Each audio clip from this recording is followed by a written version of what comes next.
in people's lives, there's only maybe half dozen, 7, 8 categories that really matter. Most people, they major in minor things. They focus on stuff that doesn't matter. They know more about this celebrity going in and out of rehab than they do about their own personal development. But I look at and say, if you look at your body, without that, everything else is out the door. You don't want to be richest man in the graveyard. That's not going to do it. If there is energy, if there's vitality, if there's strength, it's going to show up in your relationship. It's going to show up in your business, it's going to show up in your life. That's an area you got to master. You can't dabble. It's too important. Emotions are everything. I mean, you got a ton of money, you got everybody loves you, and your primary emotions are pissed off and frustrated, then your life's pissed off and frustrated. It doesn't matter if you got $1 billion or 1 million people loving you, your life is not great. Relationships, intimate relationships especially. It's where the most juice in life comes from. It's where the most pain comes from most people. It's worth mastering instead of dabbling. Really looking at what are you going to do with your time? And mastering your time. Instead of having a checklist, you cross it all off, you can mistake movement for achievement. I want to squeeze out of that time what matters, that creates value for me and for everyone I care about and love. What about your career or your business and the mastery of that instead of dabbling? Most businesses are dabblers. That's why they don't make it. 96%, any 10-year period of time, 4% make it. That doesn't even mean they're profitable. And it does not mean they're enjoying themselves, all right? Or they're getting anybody else to feel good. Really mastering money, so that it's not a question in your life. You can do and be and give and share as much as you want. You're not stressed about it. You live in a place of abundance. And then spiritually, really, I think, I don't tell people what to believe spiritually, but I believe that ultimately, whatever you believe, you got to live it, and it should lead to growing and giving. If you're growing, you feel alive. If you're giving, you feel 10 times more alive. And I think if someone can celebrate and give, then that's spiritual state. So to me, those are the areas I look at mastering. Business, for sure, but it's the areas of life that matter most, and most of where we spend our time doesn't make people feel fulfilled. That's why the average person is not fit and healthy. The average person is not in a relationship where they have tremendous passion. I'm not a dummy, I'm not a positive thinker, I know the truth. The average person is not successful in business. The average person is not earning what they want to earn. But you know what? Very few people have those things, but a few do. A few are happy, fulfilled, spiritually alive, financially strong, their business is growing, they have passionate love affairs, and I'm obsessed with finding the few who do and find out what they do different and teaching to everybody. Everyone's going to measure themselves differently because everyone values things differently. Some people value success or significance. Some people value love more. Some value just basic levels of certainty. So when I look at the specific metrics, I really look at metrics of what are the things that need to be measured to know if your life is going to work or not. So I look at it as our whole lives are guided moment to moment by the state we're in. Learning how to change your state, not bullshit, not fake, but to go from pissed off, frustrated, freaked out to back in your center, or creative, or determined, or something that's going to move you forward. It's going to create a better quality of life for you and others. That's a critical skill set. So moment to moment, our life's controlled by our states. Yep. If you're in an angry state, you're going to respond differently than if you're feeling playful. But what controls those states long term is your model of the world, your worldview. And I look at that as having, as a metric, 3 things that I look at. I look to see first, what are the targets you're after? The target is, everyone has different goals and dreams and desires. But as I traveled around the world to 100 countries, I started going, holy shit, I'm seeing the same problems. What's underneath it? I began to see that there are these same 6 human needs that we all have, the same needs. We all have a need for certainty, that we can avoid pain and we can have some pleasure, some comfort. We all need uncertainty. We need variety, or we feel dead inside. If you're totally certain, you're bored. If you have total variety, you're like freak out. And it's not a balance. It's learning which of these you need more as a person. Everyone's developed a different set of values in that area.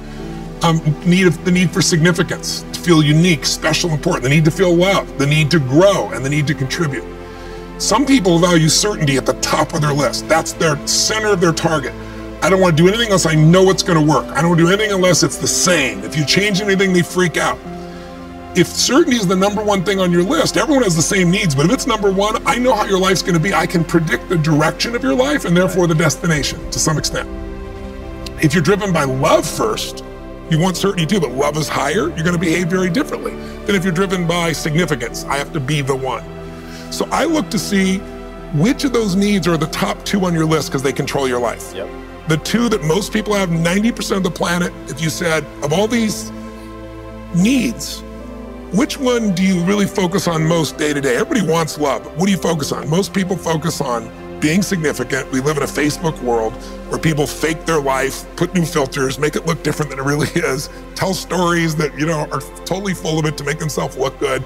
Because we live in this kind of false world where significance is more important than love. And it separates us. And the other one that we see most often is certainty. People want to be certain before they can do something. You couldn't have started a business like you had if you were absolutely certain before you started. You can never build a business with that. You can never build a great relationship, because if it's based on certainty, then everybody's got to stay the same and never change, which means you're never going to grow, which means you're going to be miserable. Right. So my metrics are, I want to find out what's driving you. And I want to see, is it healthy or unhealthy? You can have two people be driven by significance, though, and do it with a different set of rules. That's the second piece I measure. The beliefs or rules of how to fulfill that target. But I want to be more clear about something. An extraordinary life is life on your terms, and there's two parts. Part one to have an extraordinary life is mastering the skill of the science of achievement. How do I take what I envision and make it real? And how do I do that quicker, faster, better, easier? The ability to manifest what you come up with and make it real, like you've done with your company, yes, that's a skill set. I spend an unbelievable amount of time helping people do it faster, quicker, better, showing them the shortcuts, teaching them the strategies, modeling what works so you can save yourself a decade. But I would submit to you that having done this for 38 years with, 50 million people at this stage, I can tell you that the science of achievement, there are a lot of people that are damn good at that, and they still don't have an extraordinary life. They have an extraordinary life. You see it as extraordinary, but I get the phone call from the multi-billionaire who tells me he wants to do this thing on his business, but what he really find out is he's miserable as hell, and he's hoping somehow I'm gonna rub off on him on that side too. Right. And so I give him what he asked for, the change in his business, but I also give him what he needs, which is the change inside of him. So the second skill is the art of fulfillment. If you want an extraordinary life, you can't just achieve, you gotta be fulfilled. As simplistic as that sounds, but it's an art. It's not a science. Sure. It's a science to making money, come on. Any age, any color, any background, any gender, if you do these things, you'll have an abundance of money. You do these things, you're gonna have too much month at the end of the money. You're gonna have financial stress, right? Body. Everyone's biochemically different, but you and I both know there's fundamental rules, laws. There's a science to the body. You violate that science, you're gonna have disease, you're gonna have low energy. You align with that, you're gonna have an abundance of energy. It's gonna affect everything in your life. It's a science. Fulfillment's not like that. Fulfillment is as different as our human beings. You wanna know what God or the universe likes? Look at the jungle, look at the forest. Right. It's diverse, right? So most people think, well, I wanna get that, because they've been modeling somebody else, and that might work on how to achieve something. It'll never work for what to fulfill you. How many people you know, like you, got what you thought you wanted and you weren't fulfilled? Right. And that, I always tell people, success without fulfillment is the ultimate failure. The ultimate failure, because if you go at something and you fail and you're an achiever, you don't fail. You go, I learned something, I'll just try something else. Right. I'm gonna still get there. But when you succeed and you're not happy, so a perfect example of this, I mentioned in the seminar you were there because it hit me about a year and a month ago, we lost what I consider a national treasure, Robin Williams. And I asked people, how many of you love Robin Williams? Everybody raising their hand all around the world, right? He made people laugh, people were touched by him. So how good was he at the science of achievement? I mean, he wanted to be a great comedian and make the whole world laugh, he did. He wanted to have his own TV show, he did. He wanted the #1 show, he did it. He wanted to make movies, he did. He wanted to have an Academy Award for not being funny. Dramatic, and he did it, right? He did it, yeah. He said he wanted a beautiful family. He achieved everything, and he hung himself. That's crazy. And I know recently someone's saying, well, he had dementia, he had drug abuse, he had alcohol abuse most of his life because he made everybody happy but whom? Himself. That's the ultimate failure. So if I had no other message to offer your viewers, and you let me give it to them right now, please. I'll tell you what I believe. I believe our lives are controlled by one force, decisions. I certainly believe in force greater than myself, call it God if you will, grace, whatever you want to call it, the universe. But I also believe it gives us choices. And the decisions we make control us much more than the conditions we meet. It's not the conditions, it's your decisions. Decisions of what to believe, decisions what to do, decisions what to give. I say to people, think about, look back 10 years ago, 5 years ago, 15 years ago, and think of a decision you made. That if you would have made a different decision, you'd have a totally different life today. Better or worse, I don't know, but totally different.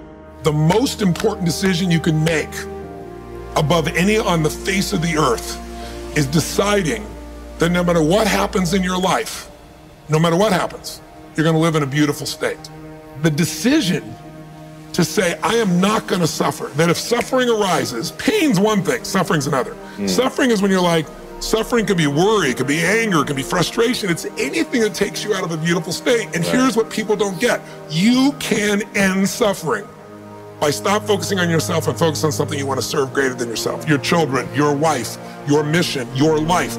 You can get out of it in an instant because the nature of the human mind is to constantly compare things.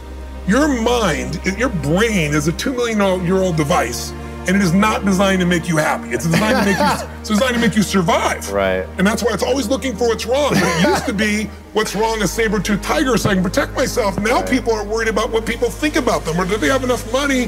When 2/3 of the planet lives on $2 a day, and you're making $38,000, you're rich. The poorest of the poor in our country are considered rich. That's not, I'm not saying they should stay that way. Right. But you can only build on success. My goal would have you consider something. Life is short. We don't know how short it's going to be. But if you only had a week to live, I bet you wouldn't allow yourself to suffer over a little crap that makes you crazy normally. I think you would probably spend time with those you love. You would do what you love. You'd take awe in a sunset. You'd smell the air. You would take in everything in those final moments that you possibly do. So my thing is, why wait? Right. Why wait? Why not just decide that if I start to suffer, I know the solution, because suffering is me obsessing about me. You might say, it's not me, I'm worried about my kids because they're not doing well. No, you're worried that you haven't done enough for your kids. It's about you still, right? Yes. You know, you're worried about what was done or what you should have done or what shouldn't have done. And you can end that in an instant by becoming aware of it and saying, I have made the most important decision of all. Right. I'm gonna live in a beautiful state. Because here's what's gonna happen.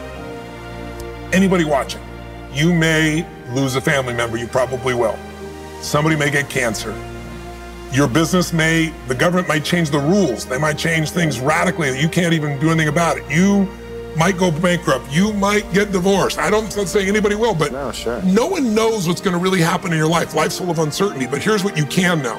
You can decide no matter what happens, you could have a great time. If somebody like Viktor Frankl can be locked up in Auschwitz and come out of that and experience finding joy in the middle of Auschwitz, then human beings have a capacity they've undersold themselves on. We think that the outside world determines how we feel. If people have to behave a certain way, if your husband or your wife or your kids or your coworkers or whoever, your boss, has to behave a certain way for you to be happy, and if they don't, you're unhappy, then you're always going to be unhappy, because the more people around you, the more they're going to change that, because they're all human, right? My invitation is, as great as it is to achieve, more important to enjoy. Right. And if you can enjoy every moment in that state, when you're feeling loving and playful and passionate and curious and awe, you treat other people 100 times better than when you're feeling frustrated, pissed off, overwhelmed, worried, stressed, or feeling sorry for yourself. Right. You're gonna be a better parent, you're gonna be a better lover, you're gonna be a better business person, you're gonna have a better life. So my soliloquy is, decide. Decide today. And actually say, what if I cut it off? What if I said, I'm not willing to settle and I'm just gonna live in a beautiful state? Doesn't mean you won't feel bad, it doesn't mean you won't stay there. You instantly change. But what the hell is success? It's hitting an expectation. And I always tell people, man, trade your expectations for appreciation and it's a whole new world instantly. If you can appreciate this moment, if you can't find ecstasy in this moment, in a conversation with a friend and looking in your wife's eyes, being with your children, going on a run, if you can't find ecstasy now, I'm here to tell you, more money, more people, more love, more business, more anything is not going to give you more ecstasy. If you can't do it here now, you're not going to do it there when you got more. So why not do it now and have a rich life right now? I tell people, money, that's one thing. Like having financial abundance, there's skills, that's a science. But wealth, it's a decision. It's like you can be wealthy right now. I live in Fiji a good portion of the time. There are these villagers there. They're the richest people I know. They're happy, they laugh, they love, they don't give a damn about the economics. Other people say they're poor. When I first went there, I was trying to do things for them. They're like, what are you talking about? I'm so happy. Wealthy people come over from the United States and they go travel around and try to figure out what to do, and they're gonna spend 9 years to do this and this and this so they can finally sit down and be happy. And the Fijian guy goes, why don't you sit on the beach right now, dude, and experience it? Why spend the 9 years? Why not have it now? That's my invitation.